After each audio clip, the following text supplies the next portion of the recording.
When I started doing YouTube full-time, one of the most common questions concerned family members would ask me is, are you sure it's sustainable? And my answer at that time was, well, Kevin Feige plans to keep doing this for a decade, so we're not going to run out of terrible films anytime soon. But now, I'm not so sure. I was right about that bit, obviously, but it's starting to dawn on me that the real threat to film review YouTube isn't that we run out of terrible films to cover, but rather that all the terrible films are terrible in exactly the same ways, leaving us with nothing much left to say. It's one of the reasons I do longish plot breakdowns on the main channel. At least then we can get into the minutiae. But even there, things are becoming a little bit tricky.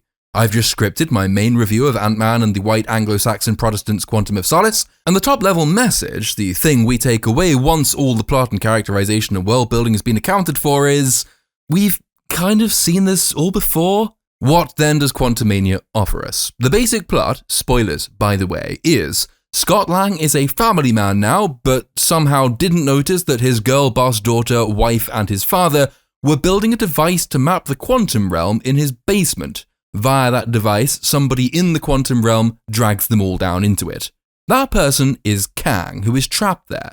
Kang is our new big bad. He dragged them down because he wants to capture Janet, whom he met while she was trapped down there. Kang was exiled along with his magic doom ship, which is broken, by persons unknown.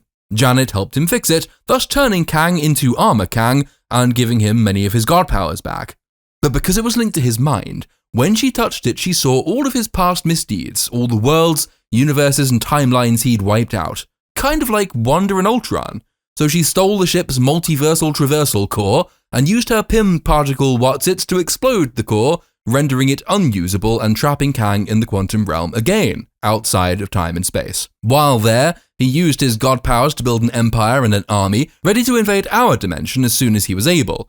This film doesn't just share an important premise with Tron Legacy, by the way, it shares an entire set piece. He oppresses the natives, there are quantum people now, and hunted Janet until she was rescued in the last Ant-Man film. He's brought the Ant fam down in a bid to capture her and or them, and get them to retrieve his multiversal traversal core again. A question that will occur to you immediately, assuming you have a brain, which the film's writers apparently don't, is, wait, why didn't Janet tell the Ant fam that she had accidentally reanimated interdimensional Mega Hitler? Mightn't this have dissuaded girl boss daughter from fiddling about with her quantum realm mapper? Well, the answer, such as it is that Janet didn't tell the Ant fam any of this because she didn't want to. She'd been away for so long, you see, she just wanted to be a normal mother, and so she voluntarily lived racked with guilt and hiding everything from her family in a bid to be normal. That's probably the film's most egregious bit of characterization, but that is largely because it's one of the film's only bits of characterization. The rest of the Ant fam are of course involved, but they are never really present. Kang captures Scott and girl boss Cassie and threatens to kill Cassie and have it repeat endlessly in time for Scott to watch, even though the quantum realm is explicitly said to be outside of time, unless Scott shrinks down to find the multiversal traversal core and shrink it back down to a manageable and usable size. Kang, for his part, explains that he is one of an infinite number of Kangs in an infinite number of timelines, but for some reason is the only Kang in any timeline able to see all the timelines, meaning he got very angry at the other Kangs for messing up the timelines, and resolved to go to war against the Kangs for causing a mess and wipe out the entire timeline of any part of the multiverse in which they are found as vengeance, because he is a conqueror. Make of that what you will. The film doesn't understand this, evidently, and doesn't bother to try and make it make any sense, meaning we, of course, can't be expected to make any diegetic sense of it either, beyond Kang is bad. The film brings back Darren Cross as what can only be described as a meme, and he tells Scott that the multiversal traversal core exists in a probability storm, which means when Scott goes down there, what the film believes amounts to every possible version of himself spawns simultaneously. And this event plays out similarly to the World's End scene in Pirates of the Caribbean, but just bigger and without any of the charm or the humor. So Scott struggles until Hope, Hank, and Janet turn up in the luxury yacht of one of Wes Anderson's favorite actors, much like Thor Ragnarok, and Hope flies down to save him. Kang gets the core anyway, but obligingly doesn't immediately plug it in and take his army to our world, even though that is his entire fanatical goal, because if he did, the plot wouldn't work. so he faffs around giving speeches just long enough for Cassie to break another girl boss native out of prison and incite a rebellion, leading to an attack on Kang's quantum empire that, for reasons having to do with hyper-advanced socialist ants, I'm not making this up, inevitably leads to Kang's death. But not before Meme sacrifices himself after a stirring speech from Cassie in which she imparts the film's deepest moral lesson. I don't know what to be. Tell me what to be. I don't know, just don't be a dick.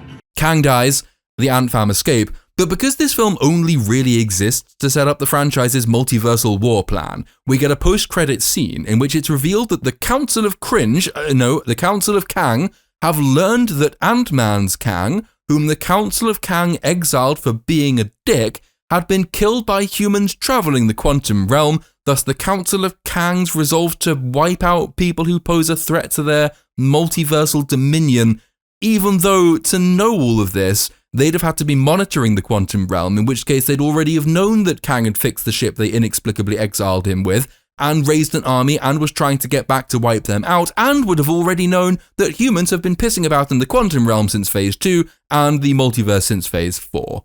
That's the bare bones of the plot. And as you can imagine, there's been plenty to unpack in my main channel video, but the problem with moving from plot breakdown to overall review is that absolutely none of this is actually new.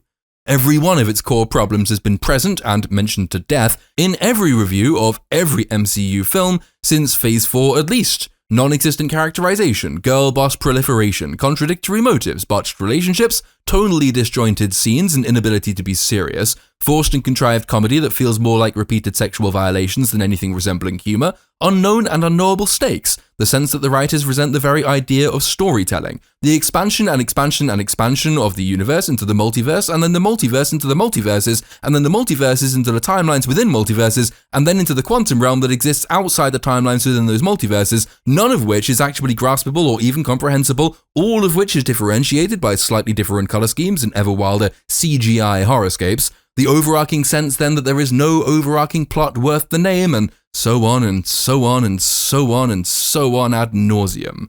Besides stealing mechanics and set pieces from various other Disney-owned properties and indeed other MCU installments, Cishet Man and the Bee in Castlevania can really be boiled down thusly. A mild reheating of Love and Thunder's comedy, a milquetoast reworking of Multiverse of Madness's world-bending incomprehensibility, and a banalized revival of Wakanda Forever's family-centric plot.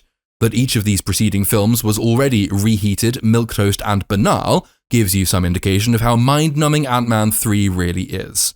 If there's anything good to say about it, it's that we have at least finally got some vague sense of an overarching plot, maybe? At least we've got an overarching bad guy. But that isn't new either. It's just that it took the MCU more than the duration of its most bloated phase to even begin to establish its principal antagonist.